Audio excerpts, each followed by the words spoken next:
गांव के एक कोने में एक छोटा सा घर था जिसमें अंजलि अपने बूढ़े पिता और छोटे भाई बहन के साथ रहती थी। अंजलि बचपन से ही सरल और ईमानदार स्वभाव की थी। उसकी माँ बहुत पहले ही चल बसी थी और पिता वृद्ध होने के कारण टेम्पो चलाने नहीं जाते थे। परिवार की पूंजी ना के बराबर थी और टेम्पो भी घर पर ही खड़ा रहता। अंजलि ने सोचा, क्यों ना मैं समोसे बनाऊं और बेचूं ताकि घर चल सके। हर सुबह 5 बजे उठती है और समोसे बनाने की सामग्री तैयार करने लगती है। उसे समोसे की सामग्री तैयार करने में बहुत समय लगता था तथा बड़ी मेहनत के साथ समोसे तैयार करती। दही चटनी, हरी चटनी, इमली चटनी तीनों साथ रखती।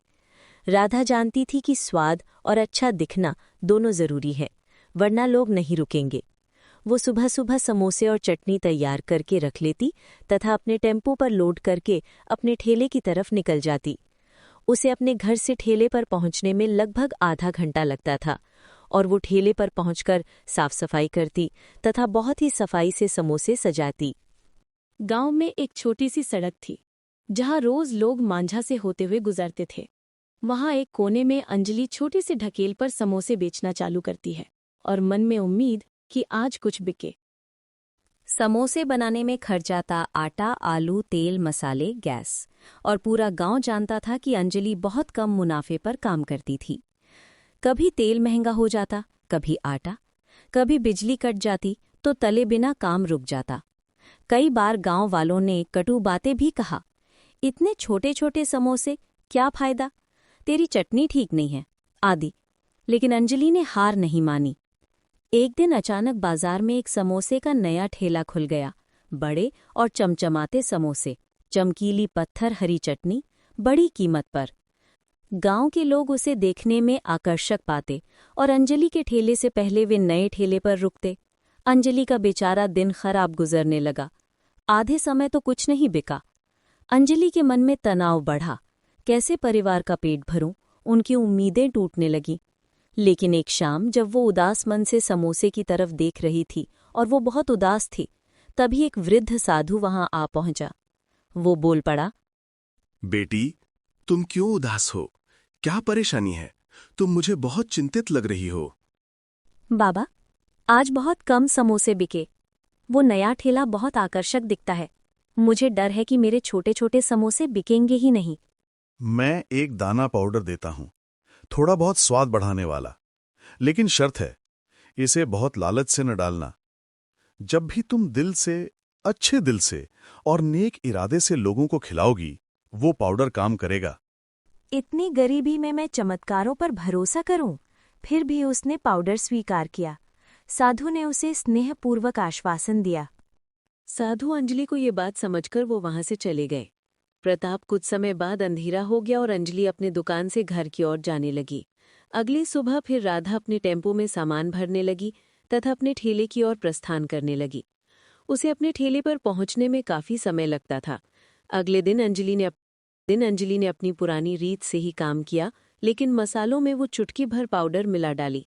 वो डर रही थी कि कहीं स्वाद बिगड़ न जाए, लेकिन जैसा साधु ने कहा था, लालच न करना, उसने सिर्फ उस मात्रा में मिलाया। जब समोसे तले और उसकी खुशबू गली तक फैली, कुछ लोग भटकते हुए रुकने लगे।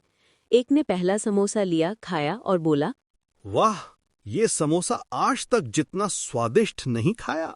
धीरे धीरे गांव वालों की भीड़ बढ़ने लगी।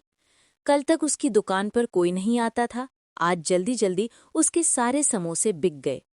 लोग उस समोसे की तारीफ करने लगे। नए ठेले वाले भी देखकर चौंक गए कि कैसे छोटी सी लड़कियां उनका बाजार छीन रही थी।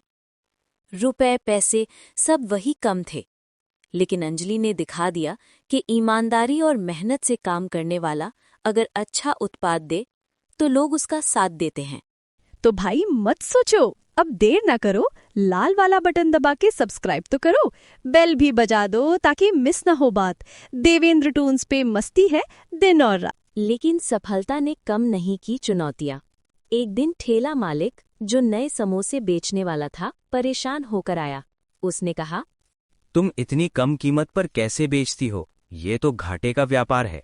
उसने अफवाह फैलाई कि अंजलि अपने समोसों में कई मिलावट करती है। गांव में लोगों में शक फैल दिया।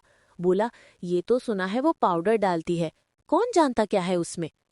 ऐसा सुनकर अंजलि का मन कांप उठा। उसने हिम्मत जुटाई और गांव वालों को बुलाया, एक सभा रखी। कहा, मैंने कभी मिलावट नहीं की।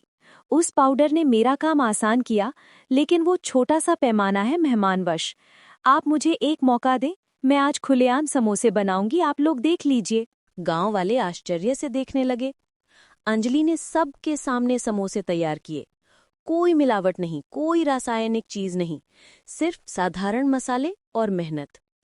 तब गांव वालों का शक नष्ट हुआ। लोगों ने माफी मांगी और फिर से समर्थन देना शुरू किया। समय के साथ अंजलि का ठेला गांव का प्रसिद्ध ठेला बन गया। लोग दूर दूर से बड़ी बड़ी गाड़ियों में आते हैं, आकर उसका समोसा चखने लगते हैं। धीरे धीरे उसके समोसे की ढकेल पर बड़ी बड़ी गाड़ियां आकर रुकने लगी।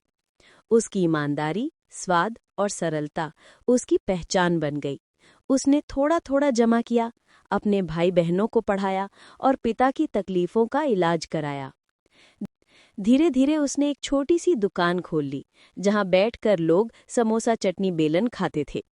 लेकिन राधा याद रखती थी वो व्रत साधु का पाउडर और उसकी सीख। लालच न करना, दिल से काम करना, नेक इरादे से लोगों की सेवा करना, उसकी सफलता का राज यही था। एक दिन वही साधु वापस गांव आए। अंजलि ने नम्रतापूर्वक उनसे निवेदन किया कि आकर भोजन स्वीकार करें। साधु मुस्कुराए और बोले, बेटी, तुम्हें इस सफलता पर बहुत बधाई। याद रखना, जब तक तुम समाज में अच्छाई फैलाओगी, तुझे कभी कमी नहीं होगी। गरीब लोगों की भूख मिटाओगी, उनका चेहरा मुस्कुराएगा, वही असली बल है। उस दिन से अंजलि ने एक नई पहल शुरू की। हर रविवार वो गांव के कुछ गरीब बच्चों को निःशुल्क समोसा और चाय देती। उसकी छोटी दुकान के पीछे एक कोना, जहां बच्चे इकट्ठा होते। उसने अपने मन में ये नियत किया कि थोड़ा कम लाभ लेकर ज्यादा लोगों को खुशी दूंगी। समय बीता, अंजलि की कहानी गांव और आसपास क्षेत्रों में फैल गई। लोग उसकी ईमानदारी और सेवा भाव की कहानियां सुनते, सुनाते, आगे बढ़ाते। गरीब समोसे वाली की मिसाल बन गई, ये दिखाने वाली कि गरीबी बाधा नहीं, बल्कि मेहनत और नेक मन से बड़ी उपलब्धि भी संभव है। 1. ईमानदारी और मेहनत का महत्व। राधा कभी मिलावट नहीं करती, चाहे मुनाफा कम हो। लोगों को अच्छा स्वाद और सच्चा व्यवहार मिलता। दोस्तों, अगर आपको हमारी वीडियो अच्छी लगी हो तो वीडियो को लाइक तथा चैनल को सब्सक्राइब जरूर करें। धन्यवाद।